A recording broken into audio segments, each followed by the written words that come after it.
Assalamualaikum warahmatullahi wabarakatuh. Apa kabar anak-anakku sekalian di kelas 8 Madrasah Sanawiyah?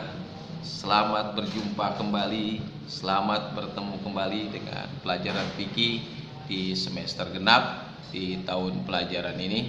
Kita berharap tahun pelajaran di semester genap ini kita bisa bertatap muka. Tapi sayang situasi yang tidak memungkinkan, akhirnya kita harus lanjut dengan belajar tatap jarak jauh. Namun demikian, saya berharap kepada kalian semua harus tetap semangat, tingkatkan imun kita, tingkatkan iman kita, jangan sampai lupa melaksanakan ibadah sholat, karena itu menjadi kewajiban saya untuk mengingatkan kalian. Anak-anakku sekalian, kelas 8 Madrasah Sanawiyah, di kelas 8 kali ini kita akan belajar di awal tentang haji dan umroh. Haji dan umroh kata-kata yang sering kita dengar. Kenapa? Karena haji adalah merupakan salah satu rukun Islam. Rukun Islam ada 5. 1 membaca syahadat, 2 mendirikan sholat, 3 puasa Ramadan, 4 membayar zakat, yang 5 pergi haji jika mampu. Nah, kita pelajari tentang haji. Yang pertama, haji itu apa? Nah, pengertian haji secara etimologi itu apa sih Pak Alfu? Etimologi itu bahasa. Jadi secara bahasa, haji adalah menyengaja. Sedangkan secara terminologi, haji yaitu suatu amal ibadah yang dilakukan dengan sengaja mengunjungi Baitullah di Mekah dengan bermaksud beribadah secara ikhlas mengharap ridho Allah dengan syarat dan rukun-rukun tertentu. Jadi haji itu adalah menyengaja mengunjungi Ka'bah Baitullah di kota Mekah dengan maksud beribadah secara ikhlas mengharap ridho Allah dengan aturan-aturan tertentu, ketentuan-ketentuan tertentu, syarat dan rukun-rukun tertentu. Itu ibadah haji. Jadi ibadah haji ada caranya. Nah, ikuti aturan-aturannya. Cuma memang pergi haji tidak bisa dilaksanakan di mana saja. Kalau sholat bisa dilaksanakan di mana saja. Tapi haji hanya dilaksanakan di kota Mekah. Bahkan haji itu dilaksanakan setiap setahun sekali, yaitu di bulan Dzulhijjah. Artinya selain bulan Dzulhijjah itu tidak ada pelaksanaan ibadah haji. Nah, oleh karena itu wajar karena dari seluruh dunia berkumpul di kota Mekah, termasuk masyarakat Muslim Indonesia, daftar antrian untuk beribadah haji itu panjang sekali. Bisa jadi kalau kita daftar tahun 2021, kita akan dapat giliran tahun 2040. Bayangkan, saking banyaknya peminat orang yang ingin melaksanakan ibadah haji. Kenapa? Karena haji dilaksanakan hanya setahun sekali. Rasulullah Shallallahu Alaihi Wasallam bersabda, yuk kita sama-sama baca Bismillahirrahmanirrahim. Buniyal Islamu ala khamsin, syahadati alla ilaha illallah wa anna muhammadar rasulullah wa iqamis sholati wa itaiz zakati wal hajjil baiti wa saumi ramadhana, rawahul Bukhari. Islam itu ditegakkan atas 5 perkara: bersaksi bahwa tidak ada Tuhan selain Allah, Muhammad utusan Allah, menegakkan sholat, membayar zakat, mengerjakan haji ke Baitullah, berpuasa pada bulan Ramadan. Ini hadis Nabi yang menjelaskan bahwa haji adalah termasuk salah satu rukun Islam. Jadi salah satu rukun Islam bagi kita yang sudah mampu biayanya, mampu ongkosnya, waktu perjalanannya ada dan memungkinkan, maka wajib kita melaksanakan ibadah haji. Walaupun demikian, kita tetap harus ada keinginan bahwa haji itu menjadi ibadah yang wajib. Menunaikan ibadah haji berarti mengerjakan rukun Islam yang kelima. Oleh karena itu, hukumnya fardu ain atas setiap mukmin yang telah memenuhi syarat yang telah ditentukan. Ibadah haji harus diingat hanya diwajibkan sekali seumur hidup. Sedangkan yang kedua kali dan seterusnya hukumnya sunnah. Tuh. Jadi kewajibannya sekali. Bahkan Rasulullah Shallallahu Alaihi Wasallam walaupun beliau tinggal di Mekah, beliau hanya sekali untuk melaksanakan ibadah haji, yaitu haji wada sebagai sebuah kesunahan. Kalaupun ada orang yang melaksanakan ibadah haji kedua, ketiga, 4 kali, 5 kali, nah kedua dan seterusnya itu hukumnya sunnah. Yang wajibnya pertama. Kita doakan mereka-mereka saudara-saudara kita yang sudah melaksanakan ibadah haji, mudah-mudahan hajinya haji mabrur. Kita yang belum bisa melaksanakan ibadah haji, mudah-mudahan kita juga suatu saat punya kesempatan untuk bisa melaksanakan ibadah haji. Anak-anakku sekalian yang berbahagia, dalil ayat Al-Quran tentang pelaksanaan ibadah haji Allah Subhanahu wa ta'ala jelaskan dalam surat Ali Imran ayat 97. Apa kata Allah? A'udzu billahi minasyaitonir rajim. Bismillahirrahmanirrahim. Walillahi 'alan nasi hijjul baiti man istata'a ilaihi sabila wa man kafara fa innallaha ghaniyun 'anil 'alamin. Menunaikan ibadah haji adalah kewajiban manusia terhadap Allah, yaitu bagi orang yang sanggup mengadakan perjalanan ke Baitullah. Ini hadis dalil ayat Al-Quran yang menjelaskan tentang kewajiban ibadah haji. Oleh karena itu, saya minta jawabannya, apakah pengertian ibadah haji secara etimologi dan terminologi, jelaskan. Kedua, tolong sebutkan atau tuliskan ayat yang mewajibkan pelaksanaan ibadah haji. Barusan ayatnya sudah baca.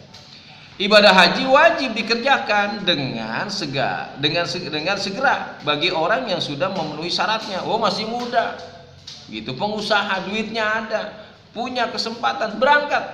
Sebelum apa? Sebelum ada hal-hal yang tidak memungkinkan. Selagi sehat badannya, uangnya ada, rezekinya ada, waktu untuk berangkatnya ada, pergi. Jangan sampai nunggu tua, nanti sungguh tua, repot dan lain sebagainya. Nah itulah saya imbau kepada kalian, nanti suatu saat kalau ada rezeki, Pak, berangkat ibadah haji, ya. Jangan belum panggilan, belum waktunya, kapan waktunya? Kemudian syarat wajib dan syarat sah haji. Ada dalam pelaksanaan ibadah haji, ada yang disebut dengan syarat sah, ada yang disebut dengan syarat wajib.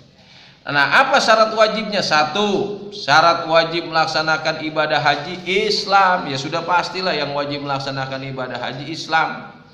Orang yang masuk kota Mekah itu semua orang Islam, non muslim tidak bisa masuk kota Mekah karena ada pemeriksaan di Jeddah.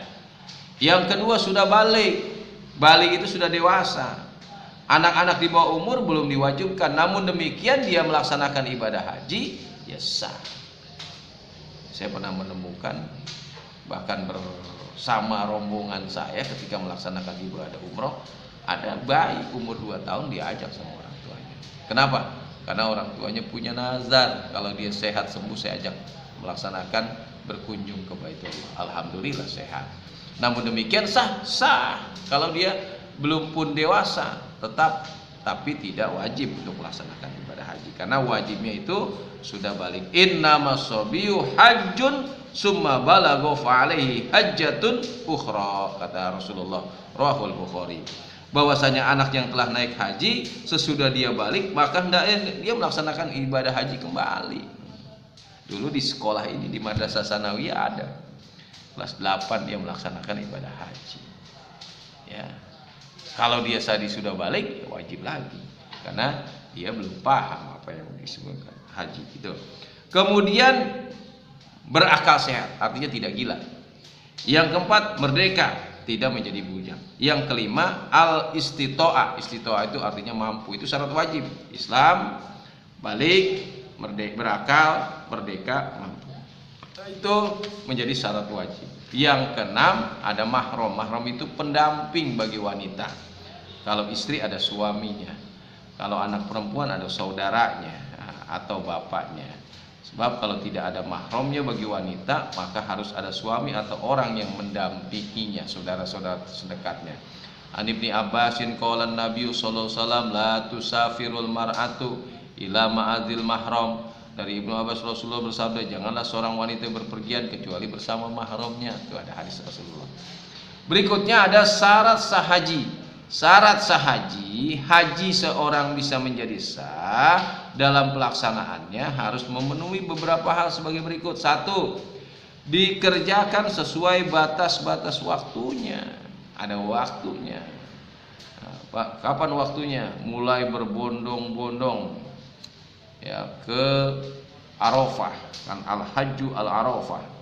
Dia di padang Arafah tanggal 9. Nah, itu waktunya, tanggal 10.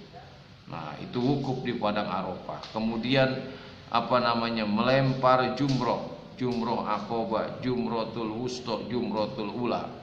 Setelah itu apa? Dia tawaf pengelilingi Ka'bah. Kemudian apa? Sa'i dari Sofa ke Marwah. Kemudian apa? Tahalul, itu dilaksanakan pada bulan Dzulhijjah, itu waktunya. Kemudian melakukan urutan rukun haji, tidak dibolak-balik. Dipenuhi syarat-syaratnya, misalnya syarat tawaf dan sa'i. Kemudian dikerjakan di tempat yang ditentukan, misalnya tempat wukuf, tawaf, sa'i, melontar jumroh, hadir di Muzdalifah atau bermalam di Mina, itu harus dilaksanakan. Nah, itu beberapa hal berkaitan dengan apa? Dengan syarat sahnya haji. Nah, berikutnya rukun haji. Ini rukun tidak boleh ditinggalkan. Kalau tidak dilaksanakan rukunnya, wah, bisa tidak sah hajinya. Apa yang dimaksud dengan rukun haji? Yaitu perbuatan yang harus dilaksanakan selama menunaikan ibadah haji. Dan apabila rukun yang tertinggal, maka ibadah hajinya tidak sah. Jadi rukun itu adalah perbuatan yang harus dilaksanakan dalam melaksanakan ibadah haji. Kalau tertinggal bisa tidak sah hajinya, gitu. Dan tidak dapat diganti dengan dam, serta wajib mengulang kembali hajinya pada tahun yang akan datang. Masya Allah, harus ngulang. Udah daftarnya antri, jarak dari Indonesia, tanah air kita ke Mekah jauh. Kalau naik pesawat butuh perjalanan sampai 12 jam. Ya. Naik pesawat kan jauh itu. Harus mengulang, subhanallah. Makanya berusahalah sebaik-baiknya untuk tidak meninggalkan rukun haji. Apa rukun haji yang pertama? Satu, ihram, memakai ihram. Yang dimaksud dengan ihram itu niat mengerjakan dengan memakai pakaian ihram. Pakaian ihram itu 2 lembar kain, yang satu dijadikan sarung, yang satu dijadikan selendang bagi laki-laki. Kalau perempuan memakai pakaian berwarna putih ya. Kemudian niat untuk melaksanakan ibadah haji. Nawaitul hajja wa ahramtu biha. Nah, nanti ada tempatnya. Tempat memulai start melaksanakan ibadah haji itu ada tempatnya, disebut namanya mikot. Kemudian yang kedua, wukuf di padang Arafah. Wukufnya hanya di padang Arafah. Wukuf itu apa sih? Berhenti ya, beberapa saat, beberapa waktu di satu tempat. Tempatnya namanya padang Arafah. Pada tanggal berapa? Pada tanggal 9 Dzulhijjah. Dimulai dari apa? Matahari tergelincir, masuk waktu zuhur. Ya, 9 Dzulhijjah sampai sore dengan fajar tanggal 10 Dzulhijjah. Ya, sabda Rasulullah, al-hajju Arafah, man ja'a lailata jam'i qabla tulu'il fajr faqad adraka. Jadi mulainya dari matahari tergelincir 9 Dzulhijjah sampai dengan fajar tanggal 10 Dzulhijjah. Nah, haji adalah Arafah. Siapa yang datang pada tanggal 10 sebelum terbit fajar, makanya ia telah mendapatkan haji. Kemudian yang ketiga urutannya apa? Tawaf. Jadi ihram, wukuf, tawaf. Tawaf itu apa? Tawaf itu mengelilingi Ka'bah sebanyak 7 kali dengan sebagai suci dari hadas dan najis, artinya punya wudu, menutup aurat. Ka'bah berada di sebelah kiri. Hitungan dimulai dari rukun Hajar Aswad. Tawaf dilakukan dalam Masjidil Haram. Nah, itu dilakukan. Nah, dalam haji tawaf macam-macam, ada tawaf ifadah, ada tawaf kudum, ada tawaf sunnah, ada tawaf najar, ada tawaf wada. Nah, oleh karena itu pertanyaan kedua, sebutkan syarat dan rukun haji. Yang ketiga, sebutkan macam-macam tawaf. Terima kasih, sampai berjumpa lagi pada waktu dan gelombang yang sama. Assalamualaikum warahmatullahi wabarakatuh.